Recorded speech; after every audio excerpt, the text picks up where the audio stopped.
বীরভূমের পর এবার বাঁকুড়া ক্যাম্পে ঢুকে পুলিশকে মার। সোনামুখীর উত্তর বেশিয়া ক্যাম্পে আক্রান্ত হলো পুলিশ কর্মীরা।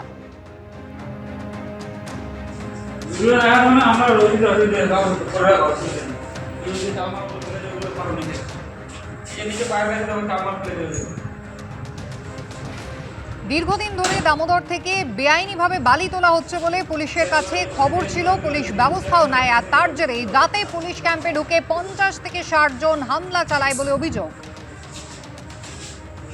মারধরে একজন এনভিএফ এবং 2 সিভিক ভলেন্টিয়ার আহত হয়েছেন।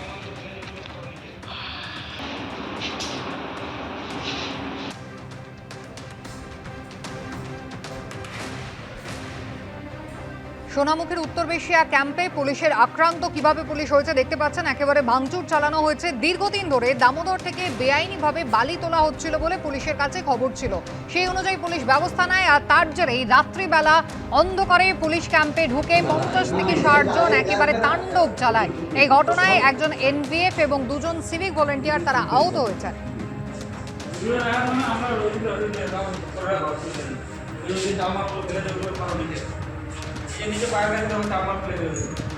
ধরেই যেটা লক্ষ্য করা যাচ্ছিল যে হঠাৎ করেই ওই গ্রামের যারা আছেন তারা দামোদরের চরে ট্রাক্টর নামিয়ে ইল্লিগালি বালি এবং বালির মুভমেন্ট করছিলেন এবং ইল্লিগাল স্যান্ড ট্রান্সপোর্টেশনের সাথে জড়িত ছিলেন।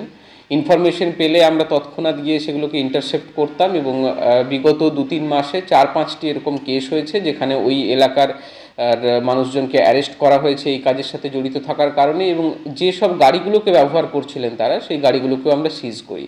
এই ঘটনার ওনাদের মধ্যে একটা আক্রোশ তৈরি করে এবং তারই ফলশ্রুতিতে কালকের এই আমাদের ক্যাম্পের ওপর অ্যাটাক বলে আমরা মনে করছি। প্রাক্তন পুলিশ কর্তা সলিল ভট্টাচার্য রয়েছেন টেলিফোন লাইনে। সলিল বাবু, একেবারে মুখ্যমন্ত্রী মমতা বন্দ্যোপাধ্যায় তথা পুলিশ মন্ত্রী তার কড়া নির্দেশ রয়েছে বালি চুরি, কয়লা চুরি, পাথর চুরি এগুলো আটকানোর। সেখানে পুলিশ তাদের কাছে একটা নির্দিষ্ট খবরাখবর রয়েছে, রাত্রিবেলা পুলিশের ক্যাম্পে হামলা, 50 থেকে 60 জন। দুঃসাহস কোথায় পৌঁছেছে? মানে পুলিশের ক্যাম্প কোথায়? ওটা পুলিশ তো কেউ ছিল না ওখানে। ওখানে কন্ট্রাকচুয়াল যারা ওয়ার্কার, সিভিক ভলেন্টিয়ার এবং এনভিএফ ছিল। তো এসডিপিও কি বলছে ওখানে ওই ক্যাম্পটাকে সেট আপ করা হয়েছে কুসুমিতা কি জন্য বলো? ওখানে বালি চুরি বন্ধ করার জন্য ওখানে ওটা সেট আপ করা হয়েছে। তাহলে সেখানে কোনো পুলিশ কেন ছিল না? দিনের বেলা তুমি ধরবে আর রাত্রিবেলা পয়সা তুলবে, তাহলে তো সেখানে আক্রমণ করবেই।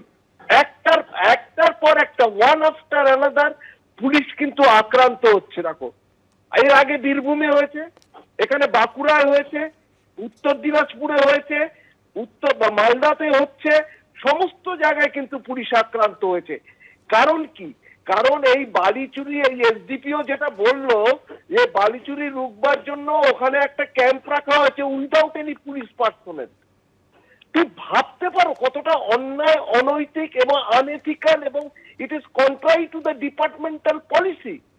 এটা ডিপার্টমেন্টাল এথিক্স এর বাইরে। একটা পুলিশ আউটপোস্ট বলে তুমি নাম দিচ্ছ, সেখানে without any police personnel, without any fire arms, without sufficient equipment. তার মানে কি? তার মানে এই যে অন্যায়টা, অনৈতিক কাজগুলো, বালি চুরি যেটা আছে সেটাকে আরো এক্সপিডিশিয়াসলি যাতে করতে পারে তার ব্যবস্থা করা। তাহলে তো পুলিশ আক্রান্ত হবেই। তাহলে তো পুলিশের নাম করে যে সিভিক ভলেন্টিয়াররা যারা তোলা তুলছে তারা তো আক্রান্ত হবেই। সুতরাং পুলিশকে ইমিডিয়েটলি, ওখানকার জেলার এসপি কে ইমিডিয়েটলি অ্যাকশন নিতে হবে এগেইনস্ট দ্য এরিং অফিসার। ধন্যবাদ।